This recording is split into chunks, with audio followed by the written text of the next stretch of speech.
I want to talk to you today about two concepts that are really important in understanding the church today and where the church is going.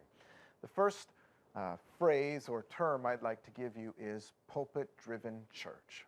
Pulpit-driven church. The second I'd like to give you is kingdom-driven church. What are the differences and how do they apply to us today? Well, the pulpit-driven church really is what it sounds like. Everything primarily is focused around what happens from the pulpit. Will there ever be a day that we eradicate ministry happening from the pulpit in the church? No, absolutely not. We believe in the local church. We believe in the Sunday gathering, hearing the vision of the pastor, accountability, communion, water baptism, and corporate worship together. This is all absolutely important.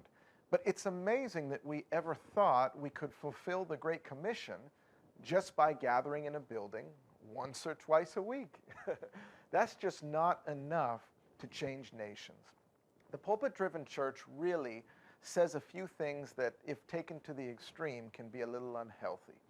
Where ministry is really only the pastor preaching to the people in the pews or the chairs. That's the work of the ministry. And to reach people is we've just got to get them into the building to be preached to by the pastor. That's the danger of the pulpit-driven church alone. Another caution or challenge with the pulpit-driven model is that we're not necessarily training and equipping these church members to have their pulpits out there in society. But when you take a look at the kingdom-driven church, the purpose changes. The glory of the church becomes about the pastor from the pulpit or in small groups, discipling the church members, training and equipping them for their ministry out there. Everyone has some kind of pulpit, maybe on Wall Street or Bay Street, or maybe in the educational sphere, business, economics, politics, innovation, science.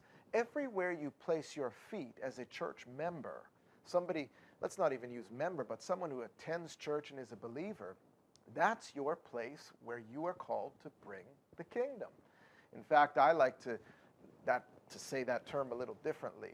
Instead of everywhere you place your feet, everywhere that God has placed you, or everywhere you invest yourself, gifts, and abilities, that's where you have a right to put a demand on heaven for a harvest from that sphere.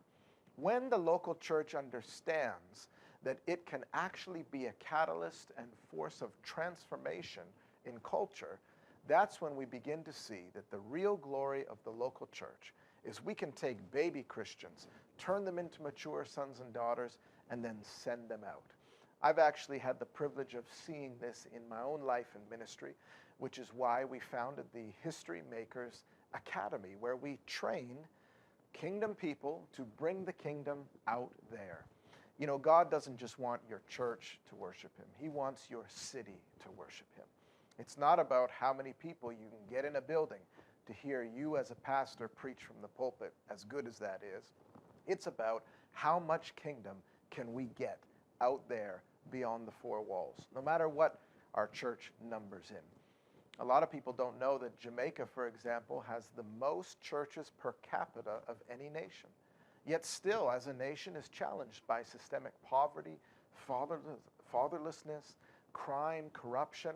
So what does it mean to disciple a nation? It's going to take more than just the pulpit-driven church. It will take not either or, but both and. Pulpit ministry that's good, that ministers to those who attend, but also systematic kingdom sending, establishing the principles of the kingdom of God in society until they become systemic and transform the society. That makes your church a home base.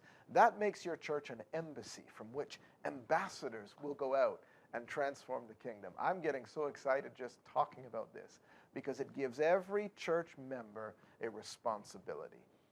And I hope that this has blessed you, especially as a pastor. I want to encourage you to begin to see those that come to hear you preach on a Sunday as seed and as heaven's resource for the transformation of your society and culture. God bless you.